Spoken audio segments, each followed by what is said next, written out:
Hello everyone, welcome to the channel.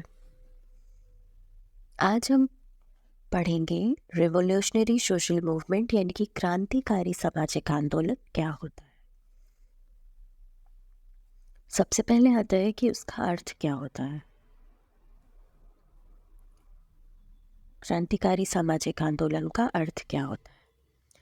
तो जो इससे पहले हम पढ़ चुके हैं कि सामाजिक आंदोलन क्या होते हैं और सुधारात्मक आंदोलन या फिर रिफॉर्म मूवमेंट के बारे में हमने पढ़ा था। इसी का ही सोशल मूवमेंट का एक और टाइप होता है रेवोल्यूशनरी सोशल मूवमेंट यानी कि क्रांतिकारी सामाजिक आंदोलन। तो ये जो आंदोलन होते हैं ये सुधारात्मक आंदोलन जो कि हम पहले पढ़ चुके हैं उसकी विपरीत यानी कि उसके ऑपोजिट होते हैं। ये समाज के किसी एक पक्ष में परिवर्तन के बजाय समाज में संपूर्ण परिवर्तन से संबंधित होते हैं। जब हम बात करते हैं रिफॉर्म की, तो रिफॉर्म मूवमेंट जो होते हैं यानी कि आपके जो सुधार आंदोलन होते हैं उस पर बात की जाती है कि समाज में जो समस्याएं चल रही हैं, जैसे कि समाज में सती प्रथा है, ये एक समस्या है, उसमें हमने सुधार की बात की।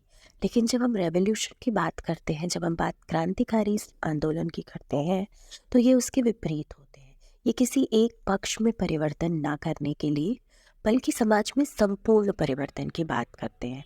तो आप इसका एग्जाम्पल ले सकते हैं, जैसे कि फ्रांस की क्रांति। फ्रांस की क्रांति हुई तो उससे पहले वहाँ पे सामंतवाद था, वहाँ पे फ्यूडलिज्म था। क्रांति के बाद क्या हुआ, फ्यूडलिज्म खत्म हो गया, एक नया सिस्टम आ गया। तो पूरा एक जो सिस्टम था वो बदल गया। जैसे हमारे यहाँ फ्रीडम मूवमेंट हो रहे थे, तो उसके बाद क्या हुआ, उसके बाद हमारे यहाँ जो हम ब्रिटिश रूल था वो पूरा सिस्टम बदल के नया सिस्टम आया।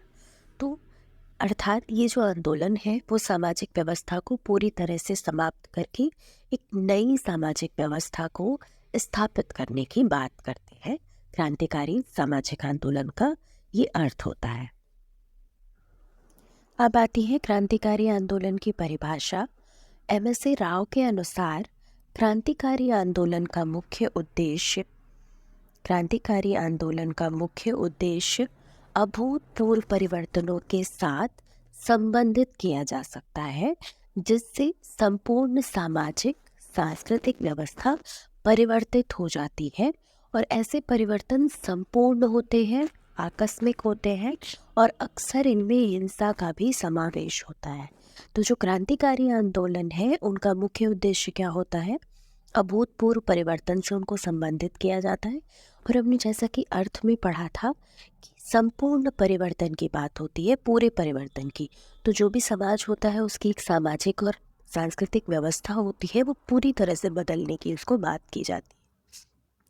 और ये जो परिवर्तन होते हैं ये आकस्मिक होते हैं और इसमें कई बार हिंसा का भी समावेश होता है।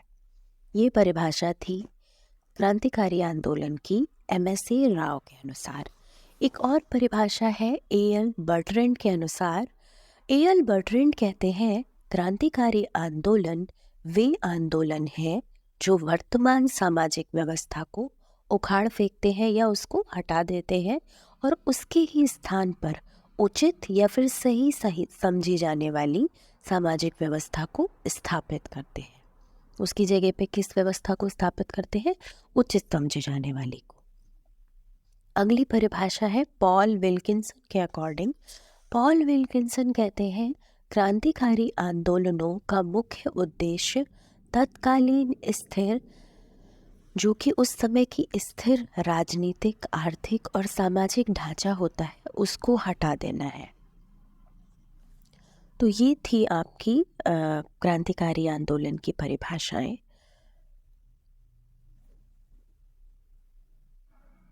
अब आती है क्रांतिकारी आंदोलन की विशेषताएं। क्रांतिकारी आंदोलन की विशेषताएं यानी कि characteristics of revolutionary social movement. तो रेवोल्यूशनरी सोशल मूवमेंट की कैरेक्टरिस्टिक्स यानी विशेषताएं क्या है। तो सबसे पहली विशेषता है इन आंदोलन का संबंध समाज में संपूर्ण परिवर्तन से है। तो जैसा कि हमने इसके अर्थ में ही पढ़ा था कि जो भी क्रांतिकारी आंदोलन होते हैं वो समाज में संपूर्ण परिवर्तन की बात करते हैं या समाज को पूरी तरह से बदलने की बात करते हैं। और दूसरा है इसमें स्थापित सामाजिक व्यवस्था को पूर्णतया समाप्त करने की बात की जाती है। जो सिस्टम चल रहा है, जो सामाजिक व्यवस्था उस समय है, उसको ख़त्म करने की बात करते हैं। एक तो उसमें पूरी तरह से चेंज चाहते हैं, दूसरा है कि उसको पूरी तरह से ख़त्म करने की बात करते हैं, समाप्त करने की बात करते हैं। नेक्स्ट कैरेक्टरिस्टिक्स आती है, ये आंदोलन निम्न या फिर शोषित वर्ग से संबंधित होते हैं। ये आंदोलन, यहाँ पे पर नहीं आएगा, ये आंदोलन निम्न व शोषित वर्ग, निम्न या शोषित वर्ग कर लेंगे आप, निम्न या शोषित वर्ग से संबंधित होते हैं। तो जो भी निम्न वर्ग के या जो जिनका शोषण हो रहा है, जैसे कि हमने पढ़ा फ्रांस की क्रांति, तो फ्रांस की क्रांति में जो जो आपको पता है कि जो फ्रांस की क्रांति थी उसमें जो हमारी सोसाइटी थी, फ्यूडल सोसाइटी, वो 3 स्टेट ग्रुप में बटी हुई थी। तो जो लोअर स्टेट ग्रुप था उनका एक्सप्लॉयटेशन हो रहा था, उसी एक्सप्लॉयटेशन से, उसी शोषण से परेशान होके उन लोगों ने आंदोलन किया था। तो ये जो आंदोलन होते हैं क्रांतिकारी, ये कहीं ना कहीं शोषित वर्गों से संबंधित होते हैं। नेक्स्ट कैरेक्टरिस्टिक है, इन आंदोलन का मुख्य उद्देश्य स्थापित व्यवस्था को समाप्त करना। तो जो भी स्थापित व्यवस्था है उसको समाप्त करने की बात आ गई।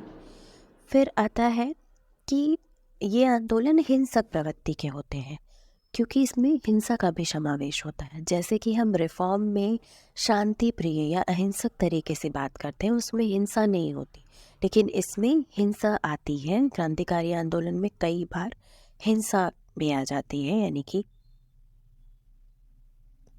ये शांति प्रिय नहीं होते, इनमें अहिंसा के बजाय हिंसा का भी प्रयोग किया जाता है आंदोलनों में।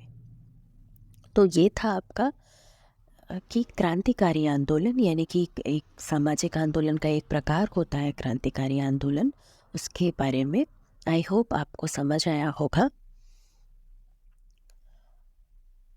ऐसे ही और वीडियोस के लिए हमारे चैनल से जुड़े रहिए। चैनल पे पहली बार आए हैं तो चैनल को सब्सक्राइब कीजिएगा, अपने फ्रेंड्स के साथ शेयर कीजिएगा। सोशियोलॉजी को बेसिक से पढ़ने के लिए आप हमारे चैनल से जुड़ सकते हैं।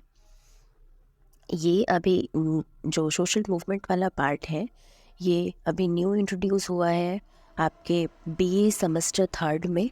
तो आई होप आपको ये टॉपिक समझ आया होगा। वीडियो पसंद आया हो तो प्लीज़ लाइक कीजिएगा।